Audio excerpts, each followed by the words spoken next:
It's time for another musical interlude. Let's get started. Talking with people with music in their genes, their blood, and in their soul. You are watching Musical Interlude.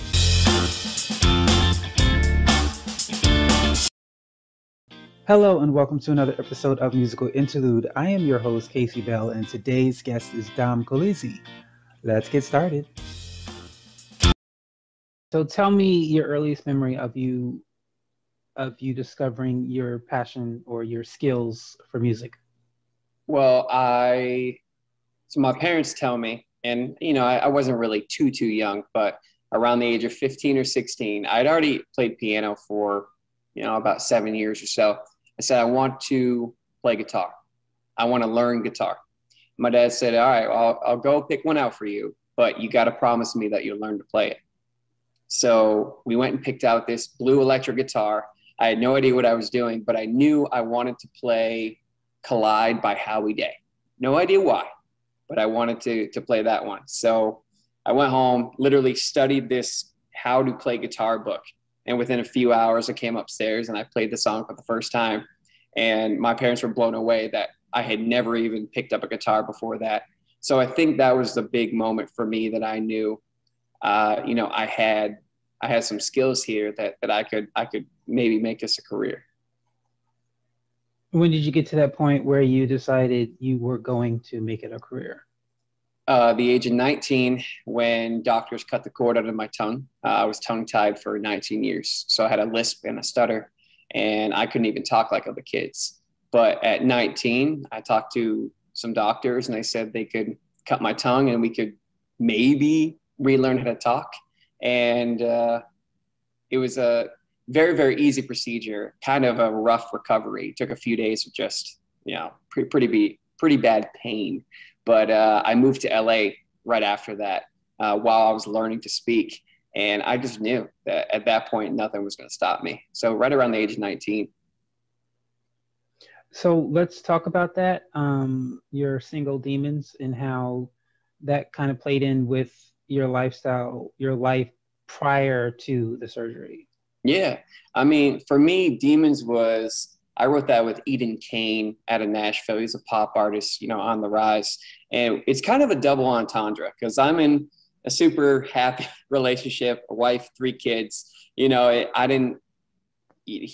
was writing it from a place of the haunting memory of a loved one. So, he loves this girl. They obviously didn't work out. And for him, it was this idea of, I don't really know if I want to get back together with you, but how do I escape demons? So I came up with the line, where do we go where demons won't follow? And that's really, that was a double entendre for me because as a kid, I suffered really, really bad depression, anxiety, speech impediments, everything. So I just wanted to find a safe place. So, those words for me meant something very different than it did for him, but it was very cohesive in the whole writing process where we both kind of felt where he was going. So, growing up with depression and kids can be cruel. It is what it is.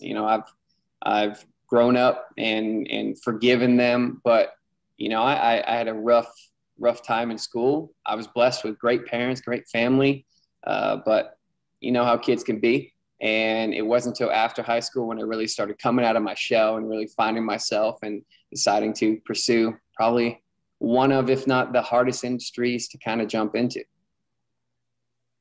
What were some of the things you learned? Because when you are watching music, whether it's at a concert or whether it's a music video, you don't see the behind the scenes stuff. So what were some of the things you learned along the way that kind of shocked you or surprised you? Man, I call it, so my dad's named David.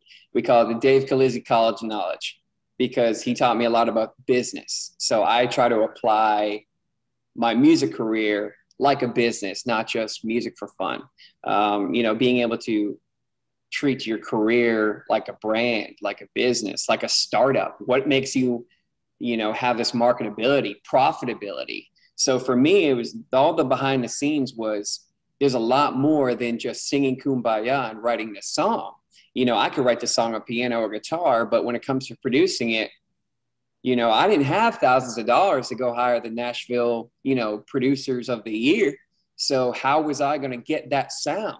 So for me, it was, you know, diving into Logic Pro, learning, failing, falling, getting back up, trying again, listening to the mix after 20 hours of just the same parts over and over and saying, you know, what is, it doesn't sound right, but it's all the trials and tribulations that just make you stronger, make you better. So the behind the scenes is literally right down to how is this song going to sound from me playing it on guitar right now to the listener that's never heard it before, and how to really be not genre specific, but there's definitely, you know, genre specific things that you want to add depending on what the sound is that you're going for. So this past year, I started producing and finding other artists to produce for. And that's where I really started diving into, you know, even how the instrumentals move behind the singing and just how to engineer it. So when you as a listener hear Demons, you hear all these different elements that help you feel what I'm trying to say. So the behind the scenes is incredible. Beyond just making a music video, beyond that is literally the lifestyle and how many times you have to listen to the same line over and over to get it right, for whether you're recording it, whether you're engineering it. There's so much that goes into it, especially if you're kind of sitting in the seat of the producer, the engineer, you know, also co-writing it, and I'm the artist. So I wear all these different hats, and sometimes I get the little power struggle of who wants to hear what. So what would you tell, so let's say the first day you started your music business. Yeah. Everything you know today, what would you tell yourself back then? Or advice you would give yourself?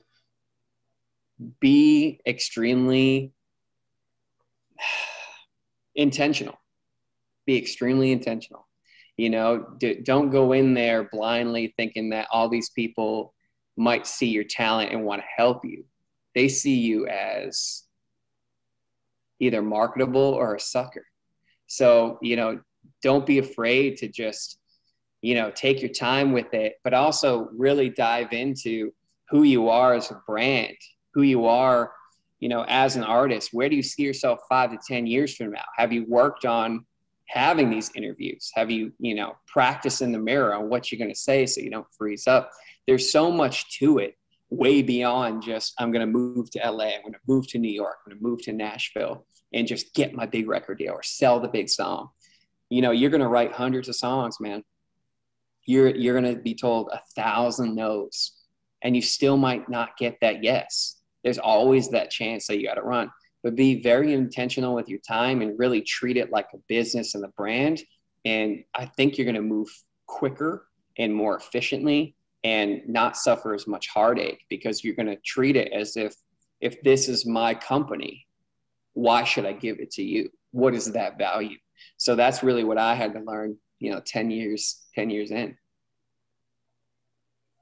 So every artist, no matter the genre, no matter the medium, no matter the whatever it is, whether it's writing, whether it's painting, whether it's acting, every artist has 2 places of work. The first place is somewhere private where no one can see them. And then the second place is somewhere public where everyone can see them. March 2020 was the start of artists understanding that they can't do their public work. And so how did that affect you as a musician? And what are you doing now to change how you share your art? Well, it took me away from playing live, took me away from that paycheck. So for me, it was, well, how do I monetize on music that's beyond just going out and playing it now, going out and performing? So I started to dive into sync licensing. So with sync licensing, even though obviously artists couldn't perform anything, those sync licensing royalties went through the roof during COVID because everyone's at home watching Netflix, movies, TV shows, whatever it might be. So it was like, I started going behind the board and started building tracks and writing songs specifically for emotions evoked for, you know, a TV show or commercial. So I've signed with a couple different companies and, you know, non-exclusive, exclusive, whatever it might be. But sync licensing was a big thing for me to really monetize on my music. And it's also, it gave me a chance to really sit down and realize am I going to release this music? Am I going to put my all behind it or not? Because if it's just a hobby that you're going to go play shows and sing some covers, sing Wagon Wheel over and over until they tip you $100, or are you going to be an artist? So for me, it was like, you know, I'm not going to go ahead and say COVID was a blessing, because it was not by any means. You know, I caught COVID back in January. But it did allow me to put myself in a position to really understand, am I going to do this, or am I just going to make it a hobby? So, you know, when we're in quarantine, you're kind of forced to just be with your thoughts, for the good and the bad. And it forced me to really like jump out of that shell and take it on full force, because you never know what could happen in the world. Like, nobody could have predicted that. And, you know, it definitely allowed me to jump into a whole new seat with being a producer, songwriter, and really releasing my music this year. I would definitely say that the pandemic, but not just the pandemic, even when the government shut down and even when we had the recession back in 2008, that they're bittersweet, because unfortunately not everyone forces themselves to think differently, live differently. For many people, it does cause them to step out of their comfort zone. Well, it makes you step out of your comfort zone and think differently. And I mean, for me, I never wanted to do a podcast in my entire life. I remember when they first came out, I thought they were cool, and I even listened to a few of them. And actually, I was talking to someone about them, and I told her, I was like, I would never want to do a podcast. It looks like way too much work. Yeah. And this pandemic kind of forced me into it. And so now I'm doing something I said I never want to do, but it was because of the pandemic that made me rethink. And so I believe the only time we really are great is during bad times, unfortunately, because when everything is good and comfortable, you don't think to change, because you don't really need to. Right. So what are you in the process? Because I always ask this, most people have the same answer, but I'm going to ask it anyways. Are you the type of artist that when you release something, you stay focused on marketing that? Or are you one of the artists that you're always working on something new regardless of what you've just released? I'm like 80% the artist that's constantly thinking about the next step. You know, I already have 5 or 6 more songs kind of planned out. And then whenever I say I'm done, I end up writing another one that I love and want to release to the world. But Demons was the first song that I was like, dude, you got to slow down. You got to market it. You got to like push it. Like, don't be afraid to tell people about the song. Don't be afraid to talk about the backstory of how you wrote it, because I'm so quick to just put out a song. Okay, let's hear a new one. And so I really had to take a step back and really learn about the marketing and the PR side of things and try to brand it where people actually hear the song. So for Demons, it's definitely, in moving forward, I'm going to be very intentional with my time and make sure that I am giving enough time for each song, getting proper feedback, and but also thinking ahead on, you know, if I'm developing all this new demographic of fans, wherever they might be, whatever the style is, you know, am I going to keep pushing in that, in Demons' case, like a lo-fi pop R&B, or do I pop it back up to the live instruments like I did with my previous single? So, you know, like I said, being very intentional. I'm already thinking about the next step, but it's very important to me to make sure songs are getting heard. Cool. So the last question I have for you today, during your time, from the time you were young till now, if there was ever a musician or a producer, engineer, songwriter, anyone in the music business that you've seen that you wish you could meet for conversation, or even meet for a collaboration, this person could be dead, they could be alive, they could be well known or unknown, who would this person be and why? And I know right now you're thinking there's 25 of them, but if you can give me 1 or 2 of them. All right. So it's a match between Ryan Tedder from One Republic and Justin Timberlake.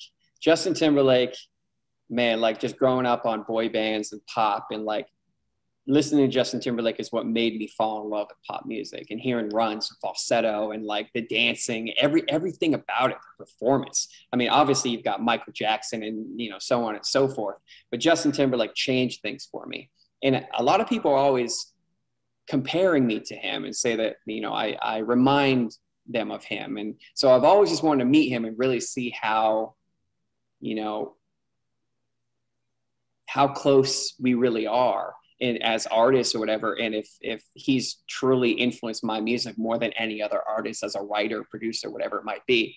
And then on the side of Ryan Tedder, you know, moves to Nashville, sleeping on couches, writing songs, you know, and he's just built this incredible catalog of songs that he's written. And you know, some of my favorite songs of all time, you know, Halo and gosh, you know, the early on One Republic hits. Like Ryan Tedder is just such a huge influence as a writer for me, as a creator. So those two, I would love to just grab coffee with and just pick their brain and just, you know, see how much I can soak up in one little session. But those two guys are definitely, you know, Justin Timberlake and Ryan Tedder are top of the list for me. Where did all these demons come from? 'Cause they've been calling, they've been haunting my every move since we've been through. Where did all these demons come from? 'Cause this is painful and I'm not able to close my eyes and think of you. Where do we go where demons won't follow? Won't follow. Or maybe it's just me staring at my phone, fingers waiting to dial, thinking I could tell you how much that I've grown if you would only tell me where I went wrong. This could all be undone and we'd be moving on.